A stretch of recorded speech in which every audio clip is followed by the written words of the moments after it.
नमस्कार मित्रों, N K Hindi classes में आपका हार्दिक स्वागत है। अपना बहुत ही महत्वपूर्ण बिंदु चल रहा था व्याकरण का संधि वाला। संधि में भी जो संधि का दूसरा भेद है व्यंजन संधि, जो बहुत ही महत्वपूर्ण होती है, वो चल रही थी। उसके 4 नियम हमने पढ़ लिए थे। मैंने पहले भी आपको बताया था कि व्यंजन संधि जो है उसमें भेद नहीं होते हैं, वो व्यंजन संधि जो है वो नियमों पर चलती है। तो पहले वाले वीडियो तक हमने व्यंजन संधि के 4 नियम पढ़ लिए थे। आज उसके आगे 5वां नियम शुरू करते हैं। 5वां नियम है तय द की संधि, यानी प्रथम पद का अंतिम अक्षर तय या द आए और उसके बाद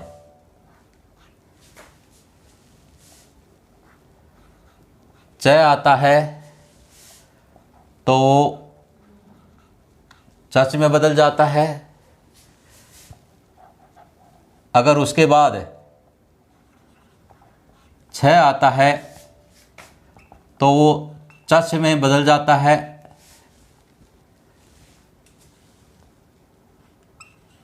जय आता है, जज में बदल जाता है। ट आता है, टट में बदल जाता है। ड आता है, डड में बदल जाता है। ल आता है, लल में बदल जाता है। है आता है जो है वो ध में बदल जाता है। और उसके बाद में अगर स सलगम वाला आता है तो वो भी चच में बदले जाता है। नियम क्या है कि प्रथम पद की अंतिम ध्वनि या अंतिम अक्षर जो है वो तय या द है, और उसके बाद में अगर दूसरे पद का प्रथम अक्षर च आता है तो दोनों मिलकर क्या बन जाते हैं? चच बन जाते हैं। छ आता है तो दोनों मिलकर चच बन जाते हैं। और ज आता है तो दोनों मिलकर जज बन जाते हैं। ट आता है तो दोनों मिलकर टट बन जाते हैं। ड आता है उसके बाद तो दोनों मिलकर डड बन जाते हैं। ल आता है तो दोनों मिलकर लल बन जाते हैं। है आता है तो है जो है वो किस में बदलेगा? केवल ध में बदलेगा। इधर वाला वैसा का वैसा रहेगा। और अगर स आता है तो चस में बदले जाता है। अब मैं इसको सरल तरीके से आपको बता रहा हूँ कि ये सूत्र याद कैसे होगा। मैंने इसको 3 भागों में बांट दिया है, इसके 3 भाग कर दिए हैं। वो तीनों भाग आप देखोगे तो आपको अच्छी तरह से समझ में आ जाएगा ये नियम। तो पहला है, अगर तय द के बाद में छ, इसको मैं ऐसे लिख देता हूँ,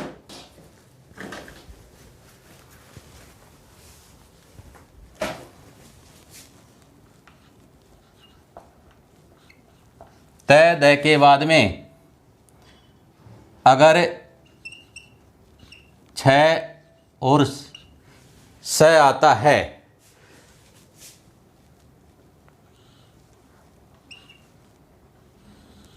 तो दोनों मिलकर क्या बन जाएंगे?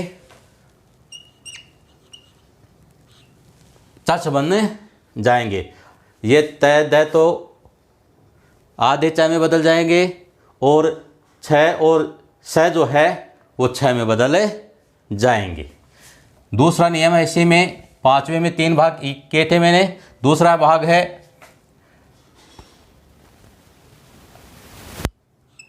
तय द के बाद अगर च,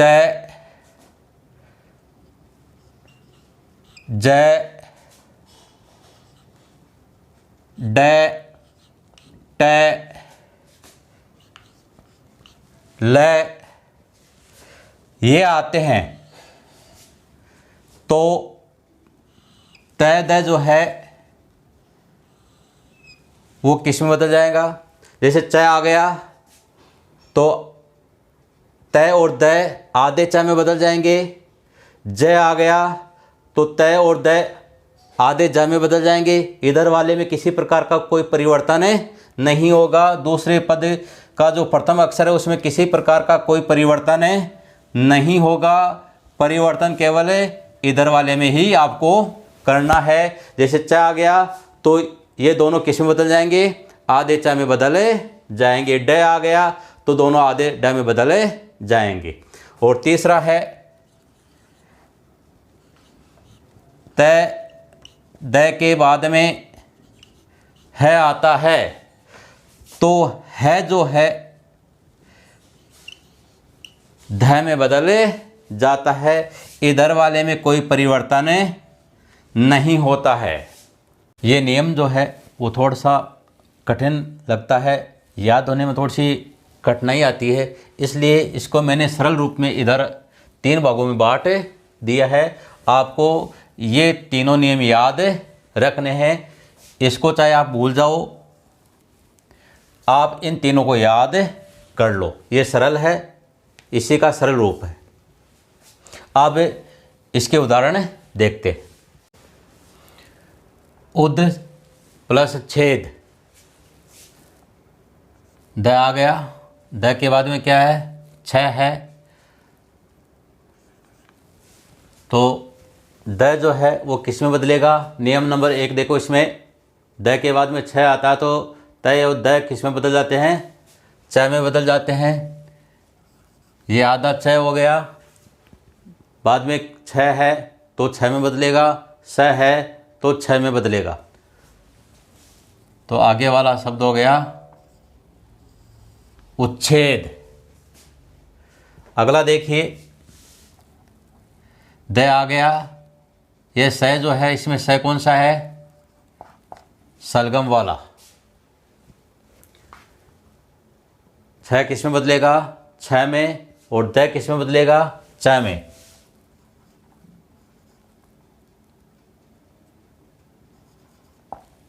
छ में बदल गया। आगे वाला ऐसा लिख दो, इसमें उच्च श्रृंखल शब्द बन गया आपका उच्च श्रृंखल। नियम याद रखना है, ये नियम बहुत ही सरल तरीके से मैंने आपको समझाए हैं। नियम याद रखोगे तो व्यंजन संधि आसानी से हल कर पाओगे आप। अब ये शब्द देखिए, ये संधि किया हुआ शब्द है, इसका संधि विच्छेद करना है। यह च आधा है, यहाँ से संधि विच्छेद होगा, शब्द बदलेगा सत। सत, तद, इनके बारे में उद मैंने पहले बता दिया था। तत् और उत, सद, ये मूल उपसर्ग नहीं होते। मूल उपसर्ग कौन से हो गए, उद, सत, तद, ये मूल उपसर्ग होते हैं। तो च किस में बदलेगा, द होता नहीं तो त में बदल जाएगा। सत यहाँ आ जाएगा शास्त्र। ये आपका संधि विच्छेद हो गया।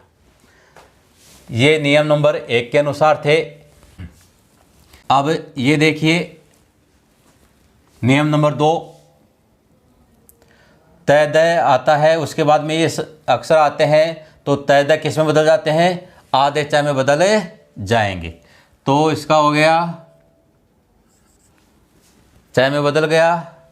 इधर वाले में किसी प्रकार का कोई परिवर्तन नहीं होगा, तो ये शब्द बन जाएगा आपका सच्चरित्र। अब इसमें देखिए आधा अक्षर है, यहाँ से संधि विच्छेद इसकी करनी है तो उद होगा, मैंने भी आपको बताया था उपसर्ग उद। इसमें किसी प्रकार का कोई परिवर्तन नहीं होता है, हो गया उद प्लस चारण। अगला देखिए तय के बाद में क्या है, जय, वही ऊपर वाले की तरह होगा, किस में बदला जाएगा,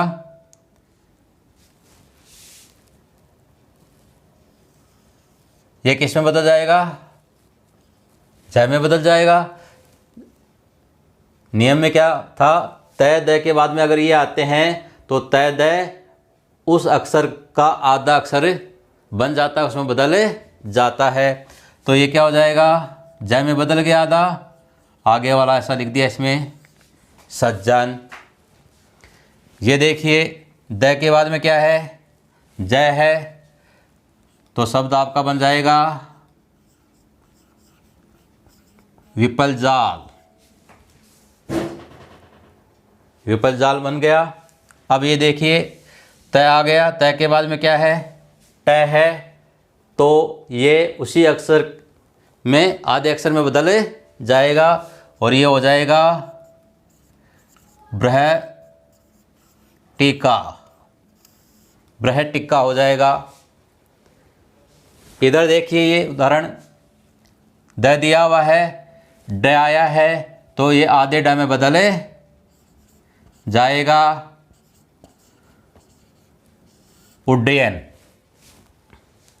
ये देखिए यहाँ से इसकी संधि विच्छेद होगी, उद में बदलेगा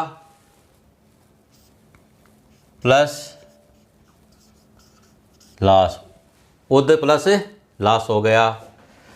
ये देखिए द आया है, उसके बाद में ल है, तो हो जाएगा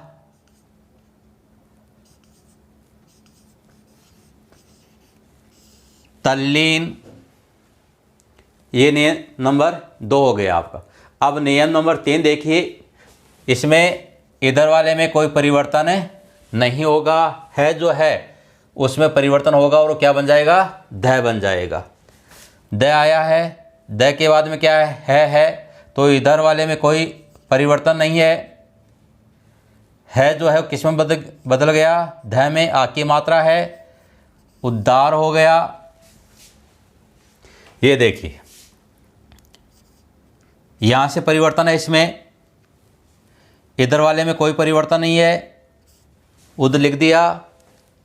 द किसका रूप है का है में बदल कर आगे वाले अक्षर लिख दो।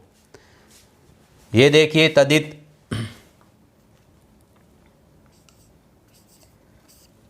यहाँ से इसमें विच्छेद होगा, इधर वाले अक्षर वैसे के वैसे लिखे जाएंगे, प्लस द किसका रूप है का है हो गया, एक की मात्रा है, और तद प्लस हित। तो नियम जो है वो मैंने बहुत ही सरल तरीके से बताए हैं, वीडियो को अंत तक देखना, बहुत सारे नियम मैंने सरल तरीके से आपको इसमें बताऊंगा। नियम नंबर 6 देखिए, चागमन संधि, यानी चय धन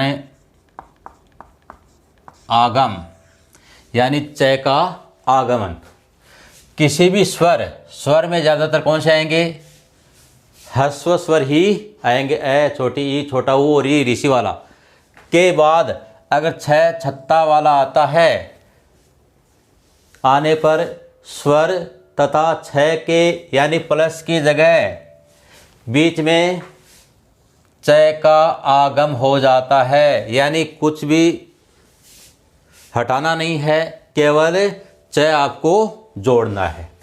सूत्र देखिए, इधर स्वर आ गया और उसके बाद में छह है, तो इस प्लस की जगह है दोनों के बीच में क्या आ जाएगा, आधा चय आ जाएगा। उदाहरण देखते हैं, वी, इसमें ई की मात्रा है, अंतिम ध्वनि कौन सी ई है, इधर क्या है छह है, तो दोनों के बीच में क्या आ जाएगा, विच्छेद। कुछ नहीं करना है, केवल आपको चय जोड़ना है। कब, स्वर अंतिम ध्वनि जो है वो स्वर है और उसके बाद में छह है, तो दोनों के बीच में आधा चय जोड़ना है। ये देखिए, इसमें अंतिम ध्वनि ए आ गई, इधर छह है, तो स्वच्छंद हो जाएगा। ये देखिए आधा च आया हुआ है, तो विच्छेद आपको आधे च से करना है। इधर वाला इधर लिख दो। च किसकी जगह आ रहा है? प्लस की जगह आ रहा है, तो प्लस कर दो। ये आपका संधि विच्छेद हो गया। ई की मात्रा आ गई प्रति छाया। करना कुछ नहीं है, आपको केवल प्लस की जगह च जोड़ना है, और विच्छेद करना है तो आपको च हटा देना है और दोनों शब्दों को वापस वैसा का वैसा लिख देना है। अब देखो, जो पांचवा नियम था उसमें भी क्या आ रहा था? चछ आ रहा था, और इसमें भी क्या आ रहा है? चछ आ रहा है। तो यहाँ आपको पता कैसे चलेगा कि ये इस नियम का उदाहरण है या ये इस नियम का उदाहरण है? तो इसके लिए मैं आपको एक बात बता रहा हूँ, ध्यान रखना उस बात का कि इस नियम में, च आगम वाले नियम में च का उच्चारण नहीं होगा। अनुच्छेद अनुच्छेद च नहीं बोला जा रहा है, अनुच्छेद अनुच्छेद ही बोला जा रहा है। च का उच्चारण इसमें नहीं हो रहा है। और जो पहले वाला नियम था उस नियम में देखिए आप,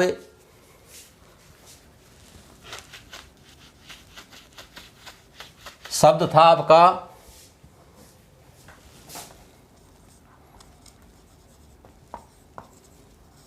उच्छेद। उच्छेद उच्छेद च का उच्चारण बोला जा रहा है, उच्छेद उच्छेद। तो पांचवा जो नियम है उसमें तो च का उच्चारण आ रहा है, और छठवां जो नियम है उसमें अनुच्छेद, इसमें च का उच्चारण नहीं आ रहा है। यही इन दोनों में अंतर है। तो ये अंतर याद रखना, नहीं तो आपका जो संधि विच्छेद है वो क्या हो जाएगा? गलत हो जाएगा। अगला नियम देखिए, अहन की संधि बहुत ही महत्वपूर्ण है। अगर अहन शब्द का नाम है, अहन के बाद र हो तो अहन किस में बदल जाता है? अहो में।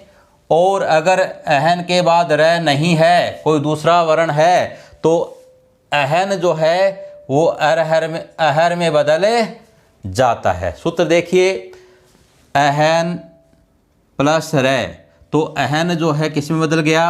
अहो में बदल गया। र में किसी प्रकार का कोई परिवर्तन नहीं हुआ। और अगर अहन के बाद में र को छोड़कर कोई अन्य वर्ण आया है तो अहन जो है वो अहर में बदल जाता है। इधर वाले में कोई परिवर्तन नहीं होता है। उदाहरण देखो, अहन आ गया तो अहन के बाद में र है तो किस में बदलेगा? अहो में बदलेगा। अहो, और इधर वाले में कोई परिवर्तन नहीं होगा। तो शब्द बन गया आपका अहो रूप। अहन निसा र के अलावा आ गया तो किस में बदलेगा? अहर में। इधर वाला निशा। अब र है, र इसकी इधर कोई स्वर्ण है नहीं, तो र आधा रह गया। आधा र कहाँ चला जाएगा? बाद वाले अक्षर पर चला जाएगा, और ये स हो जाएगा। इसकी ए का लोप आ का लोप हो जाएगा, और शब्द बन जाएगा अहरनिश, रात दिन। यहाँ देखो, र यहाँ आधा है तो यहाँ से टुकड़े होंगे। इधर वाला इधर हो जाएगा, इधर वाला इधर। अहर, अहर जो है किसका रूप आ रहा है? अहन का आ रहा है, तो अहन हो गया। और इधर वाले में कोई परिवर्तन नहीं हुआ था, तो इधर वाला वैसा का वैसा आ जाएगा। तो अहन प्लस मुख। और अगर इसका संधि विच्छेद करते हैं, इसका फिर से शब्द बनाते हैं, तो अहन बाद में मैं है तो अहन किस में बदल जाएगा? अहर में बदल जाएगा। और बाकी क्या बच गया? मुख। तो रह जो है वो कहाँ चला जाएगा? ऊपर चला जाएगा और क्या बन जाएगा आपका शब्द अहर्मुके बन जाएगा। इसका अर्थ होता है उषा काल। अहर्मुक का अर्थ होता है उषा काल। नियम नंबर 8 देखिए, यदि स व्यंजन दंत स है उससे शुरू होने वाले शब्द के पहले, यानी दंत स से पहले ई या उ स्वर आता है तो दंत स जो है वह मूर्धन्य स में बदले जाता है। कब? जब ई और उ इस स से पहले आते हैं। सूत्र देखिए, पहले ई या उ आ गया, उसके बाद में स दंते वाला आया है तो यह सही बदलेगा। स जो है वो मूर्धन्य स में बदल, यानी स षटकोण वाले में बदले जाएगा। उदाहरण देखिए, ये बहुत बार पूछा गया कंपटीशन में। अभिषेक, अभी ई आ गया, उसके बाद में क्या है दंते स है तो दंते स किस में बदल जाएगा? मूर्धन्य स में बदले जाएगा। यह हो जाएगा अभिषेक। बहुत बार कंपटीशन में पूछा गया यह शब्द। इसका विच्छेद करते हैं। निषेध का मूर्धन्य स जो है वो किसकी जगह आया है? दंते स की जगह, तो ये किस में बदल जाएगा? निषेध।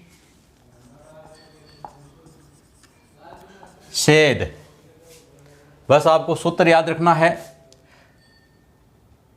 उ आ गया, उ के बाद में क्या है? स है, तो स किस में बदल जाएगा? षटकोण वाले में, सर्प वाला जो स है, और शब्द बन जाएगा आपका सुस्मिता। ये देखो परिषद, इसका संधि विच्छेद करते हैं। स किसकी जगह आया है? सर्प वाले की जगह, तो ये हो गया परिषद।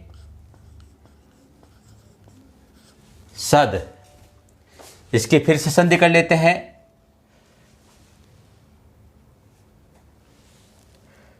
ई आ गया, ई के बाद में क्या है? स दंत है, तो स दंत किस में बदल जाएगा? मूर्धन्य स में बदले जाएगा। इस प्रकार से आप संधि कर सकते हो और संधि विच्छेद कर सकते हो। केवल नियम आपको याद रखना है। नियम बहुत ही सरल तरीके से मैंने आपको बताए। 9वां नियम देखिए, मूर्धन्य स के बाद त थ दंते व्यंजन आए तो त थ कर्मशः मूर्धन्य ट और ठ में बदले जाते हैं। सूत्र देखिए, षटकोण वाला स आ गया, उसके बाद में त थ आते हैं तो क्रमशः त किस में बदल जाएगा? ट में, और थ किस में बदल जाएगा? ठ में बदले जाएगा। उदाहरण देखिए, उत्कृष्ट स आ गया, उसके बाद में क्या है? त है, तो ये किस में बदल जाएगा? उत, ये आधा है, और त किस में बदल गया? ट में बदले गया। उत्कृष्ट हो गए। अगला उदाहरण देखो, स आ गया, स आधा आ गया, उसके बाद में त आ गया, त किस में बदलेगा? ट में बदलेगा, तो ये ट में बदल गया और ई की मात्रा यहाँ लगे जाएगी। शब्द बन जाएगा आपका सृष्टि। अगला देखिए, स आ गया, ये स, ती किस में बदलेगा? ट में बदलेगा। ये हो गया आपका शब्द दृष्टि। अगला देखिए, इसका संधि विच्छेद करते हैं। आधा स आया है, बाद में ठ है, तो ये स तो यहाँ क्या हो जाएगा? आधा आ जाएगा। उसके बाद में ठ जो है किसकी जगह आया है? थ की जगह आया है, तो ये थ हो जाएगा। सस प्लस ठ,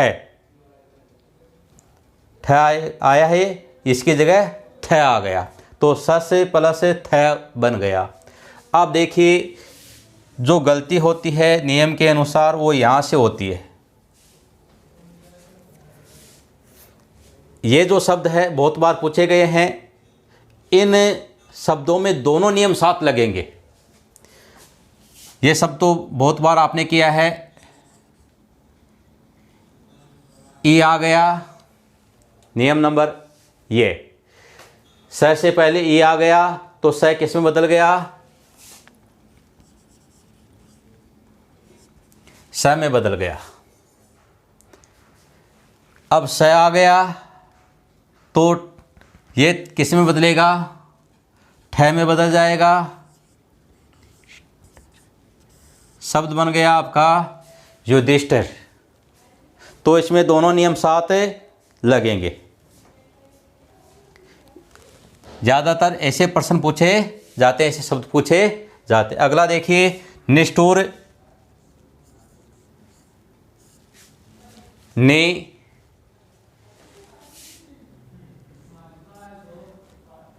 स, इस नियम के अनुसार तो ये स आ गया। अब दूसरा नियम इसमें लगेगा, ठ किसकी जगह आ रहा है, थ की जगह आ रहा है, तो थ कर दो यहाँ पर, नि प्लस स्तूर। इनको अच्छी तरह से देख लेना, इनमें दोनों नियम लग रहे हैं। अगला देखिए, ई आ गया, ई के बाद में दंत्य स है, तो दंत्य स किस में बदल जाएगा, इसमें बदल जाएगा, मूर्धन्य स में बदल जाएगा।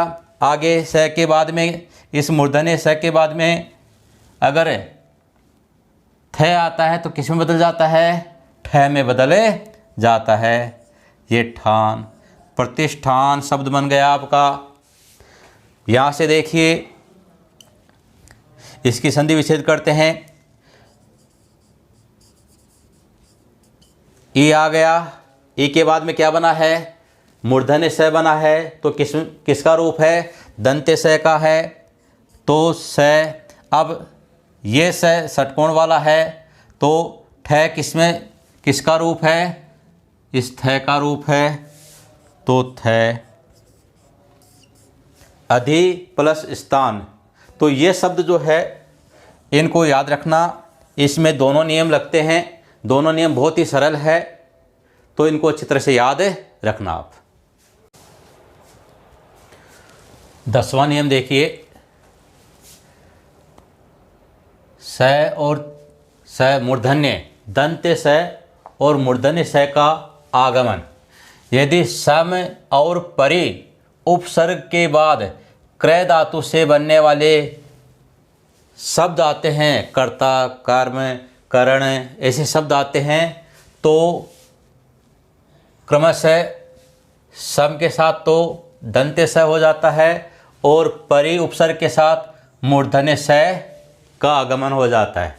सूत्र देखिए, सम के बाद अगर क्रय धातु से आता है तो प्लस की जगह है क्या हो जाता है, दंत्य स हो जाता है, और परि उपसर्ग के साथ में अगर क्रय धातु आता है तो प्लस की जगह है मूर्धन्य स हो जाता है।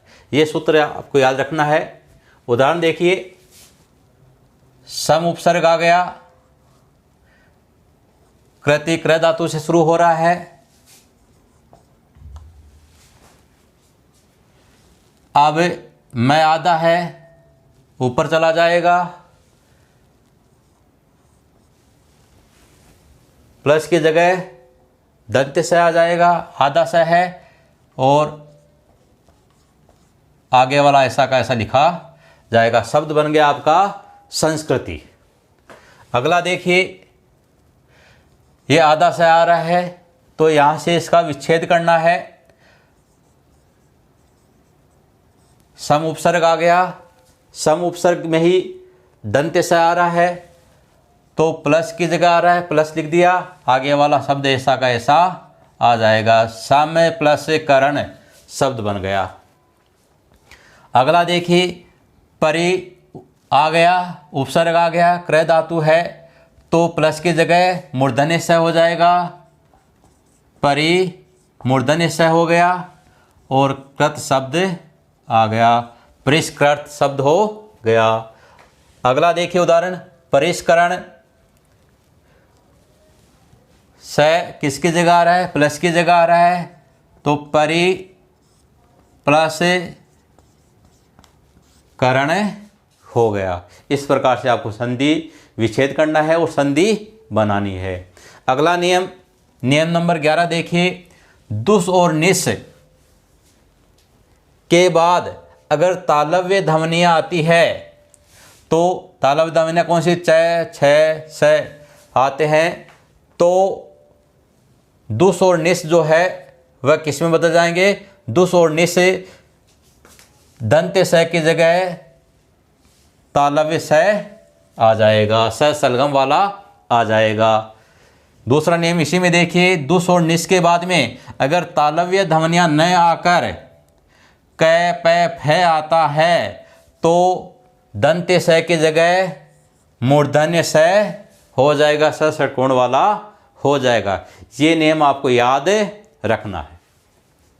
उदाहरण देखते हैं, दो से आ गया, इसके बाद में तालव्य वर्ण आ गया, व्यंजन आ गया, च आ गया, तो दुस जो है, स जो है किस में बदल जाएगा? सलगम वाले में बदल जाएगा। आधा है तो आधा लिखा जाएगा और बाद वाला शब्द ऐसा ऐसा लिखा जाएगा, दुश्चरित्र। ये सब देखिए, यहाँ से इसके टुकड़े होंगे। नी हो गया। अब स सलगम वाला जो है वो किसकी जगह आया है? बाद में क्या है? तालव्य ध्वनियाँ है, तो क्या आ जाएगा? निस, आगे वाला ऐसा का ऐसा आ जाएगा। आगे देखिए, यहां से इसके टुकड़े करने हैं।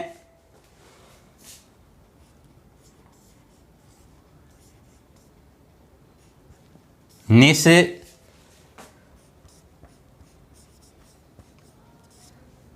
चित, इसके देखिए स आ गया।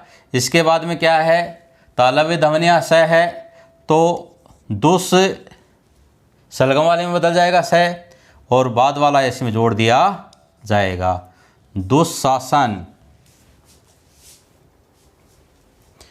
अगला देखिए, दुस के बाद में फ है, इसमें पहला और ये दूसरा सूत्र देखिए, इसमें फ आ गया तो किस में बदल जाएगा? दुस, स षटकोण वाले में बदल जाएगा, तो ये हो जाएगा दुस, आगे वाला इसमें जोड़ दो, शब्द हो गया दुष्फल। अगला देखो, दुष्काल। यहाँ से इसके टुकड़े होंगे। क आ गया तो स जो है किस में बदल जाएगा? मूर्धन्य स, दंत्य स में बदल जाएगा, मूर्धन्य स है, तो ये हो जाएगा दुष्काल। ये देखो,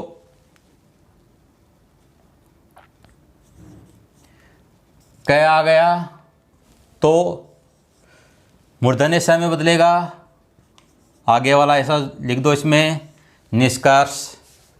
दुष्परिणाम, यहाँ से इसके टुकड़े होंगे।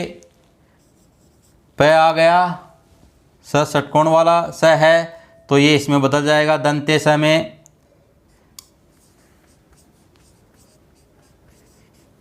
परिणाम।